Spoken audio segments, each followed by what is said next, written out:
ملعون ابو الكوره، ملعون ابو الكوره اللي بالمنظر ده. انتوا بتعملوا ايه؟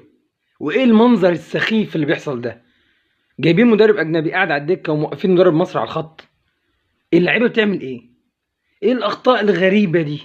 انتوا عايزين من الجمهور ايه؟ عايزين من الناس ايه؟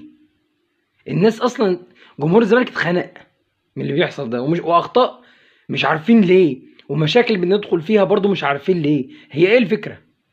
ايه الفكره؟ ايه الفكره من اللي بيحصل ده؟ ما حد يقول لنا يا جدعان. احنا بنخسر عشان نستحق نخسر بس. احنا نستحق نخسر. احنا ما بنلعبش كوره، ده مش منظر فرقه. ده مش منظر فرقه. فين الكوره اللي احنا بنلعبها؟ ايه اللي احنا بنعمله عشان خاطره نستحق ان احنا نكسب اصلا؟ ماتش فيوتشر اللي فات انت ما عملتش حاجه اصلا.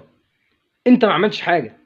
اوعى تفكر ان انت عملت حاجه. هو فرقه مشي، اللعيبه حبت ان هي تعمل حاجه ويقولوا ان احنا مش غلطانين.